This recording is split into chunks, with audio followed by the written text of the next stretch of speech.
कोयलांचल धनबाद में कोयले की अवैध माइनिंग रुकने का नाम नहीं ले रही है। बागमारा में महुदा का भाटडी ओपी क्षेत्र कोयला माफियाओं का चारागाह बन गया है। वन विभाग के बड़े हिस्से में कोयले का अवैध खनन हो रहा है। जंगल में हजारों बोरियां कोयला पड़े हैं, लेकिन अब तक कोई कार्रवाई नहीं हुई है। कोयलांचल की वन भूमि भी तस्करों की निगाह पर। वन भूमि पर भी हो रही कोयले की अवैध माइनिंग। 50 ट्रक से ज्यादा कोयला जंगल में मौजूद। क्या धनबाद पुलिस को नहीं है इसकी खबर? हम दे रहे हैं खबर, अब तो कार्रवाई करे हुक्मरान।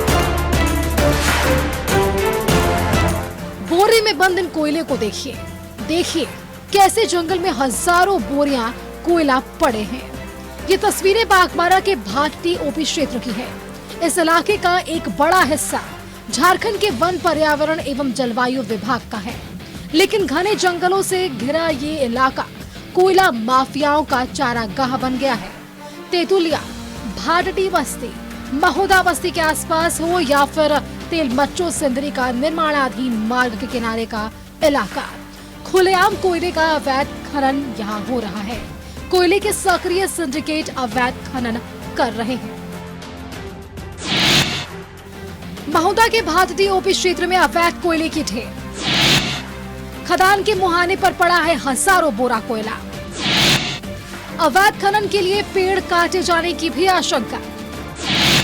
तेतुलिया, भाटडी बस्ती, महुदा बस्ती के आसपास अवैध खनन। तेलमच्चो सिंदरी निर्माणाधीन मार्ग के आसपास भी अवैध खनन।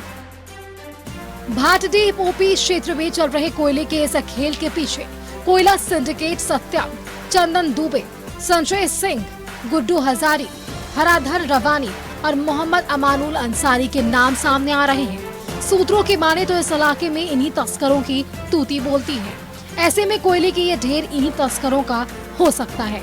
कहा जा रहा है कि दिरसा में अवैध खनन के दौरान 2 लोगों की मौत और राजनगर में खनन विभाग की कार्रवाई से कोयले की तस्करी ठप पड़ गई है। राजनगर में खनन विभाग की कार्रवाई से तस्करी पड़ी ठप। 1 हफ्ते पहले अवैध कोयला लदे कई ट्रक हुए थे जब्त। तब से अब तक नहीं बन पा रहा है फर्जी पेपर। अवैध खदानों में नहीं पहुंच पा रहे मजदूर, लिहाजा नहीं हो पा रही अवैध कोयले की पासिंग। भूमिगत हो गए हैं कोयला तस्करी के सरताज। सूत्रों की माने तो भाटडी ओपी क्षेत्र में सत्यम, चंदन दुबे, संजय सिंह, गुड्डू हजारी है तस्करी के सरताज। हराधन रवानी और मोहम्मद अमानुल का भी नाम कोयले का अवैध कारोबार पे। भाटडी खदान में इन्हीं तस्करों की हो सकती है कोयले की ढेर। कैमरे की निगाह में कैद हुई कोयले की ढेर। धनबाद पुलिस अब तो करे अवैध कोयले को जब्त। दामोदर नदी के किनारे पर कोयले के एक अवैध खदान चल रहे हैं कि तस्करी कोयलांचल में कोयले के अवैध खनन पर रोक के दावे की पोल खोल रही है।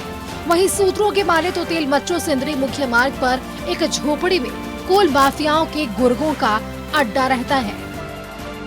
न्यूज़ 11 भारत के लिए बागमारा से अशोक की रिपोर्ट। और सहयोगी अशोक हमारे साथ जुड़ रहे हैं, सीधे उनका रुख कर लेते हैं। अशोक, लाख कोशिशें हो रही हैं कि कोयले की जो अवैध तस्करी है उसे रोका जाए, लेकिन महुदा से जो खबर आई वहां पर जंगलों में जो ढेर पड़ा है कोयले का वो किसी तरह ठिकाने लगाने की कोशिश की जाएगी। क्या इस पर नजर नहीं जा रही? और अगर नजर पड़ रही है प्रशासन की, पुलिस की, तो फिर इस पर कार्रवाई क्यों नहीं हो रही है? बिल्कुल आरती, आपने सही कहा। देखिए, कल ही पुलिस कर्मी और वन विभाग और जिला प्रशासन को इस बात की जानकारी हो गई थी कि न्यूज़ 11 भारत के पास ऐसी तस्वीरें हैं कोयले की, तो जो है हम लोग पूरी तरह से परेशान हो जाएंगे। उस कोयलों को कहाँ खपाना है, इसको लेकर चर्चा रात भर चली है। और आप देख सकते हैं कि मैं जहाँ खड़ा हूँ ये जंगली इलाका है। मतलब ऐसे ही इलाके के अंदर कोयले का पूरी तरह से कारोबार होता है। अब इसके अंदर न वन विभाग की टीम जाती है, न खनन विभाग की टीम जाती है, न जिला प्रशासन का कोई अधिकारी जाता है, जबकि जाना चाहिए।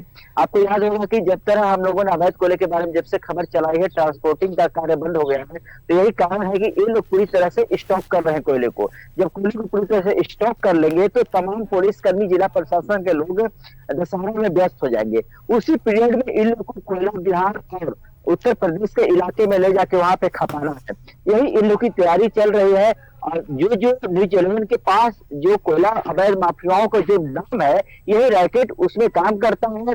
और रैकेट इतना बड़ा है कि ताकि देखिए इनका संपर्क बड़े बड़े अधिकारियों के साथ है, और इसमें कई सफेद पोस्ट भी लोग शामिल है जिनका इसमें साथ मिलता रहता है। और कल रात में हमारी विधायकों से ही बात हुई, ढोलू भट्टों से ही हमारी बात हुई, साफ तौर पर कहा कि जिला प्रशासन के सहयोग से इस तरह का कार्य हो रहा है। इसके खिलाफ हम लोग लगातार विधानसभा में भी आवाज उठाते रहते हैं, लेकिन हम लोगों की आवाजों को कोई सुनता नहीं है, बल्कि हम लोग की आवाजों को दबा दिया जाता है। तो भारतीय हमें किया क्या है कि कोयले का खेल जिस तरह जारी है वो तो अलग बात है, लेकिन भले अगर पुलिस प्रशासन, अगर जिला प्रशासन का अधिकारी अपने पीठ थपथपा रहे हैं कि हम कोयला माफियाओं को पकड़ रहे हैं, तो ये सही बात है, वो पकड़ रहे हैं।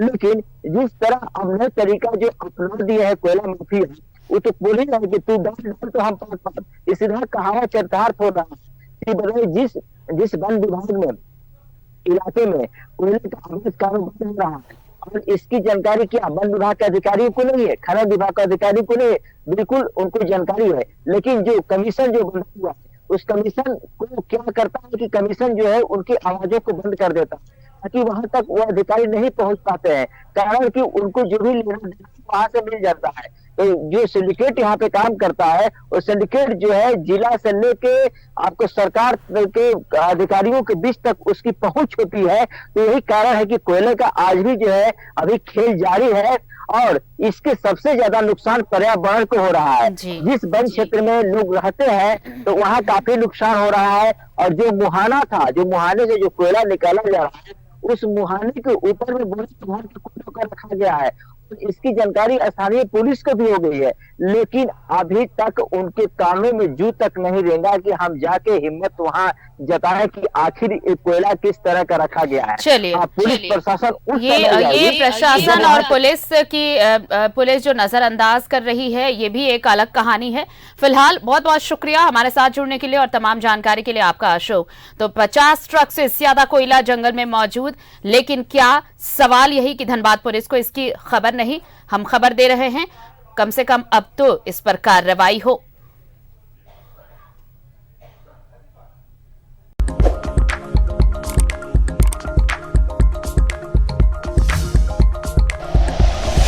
Like and share videos, subscribe करें हमारा चैनल और प्रेस करें बेल आइकॉन। न्यूज़ 11 भारत, सच है तो दिखेगा।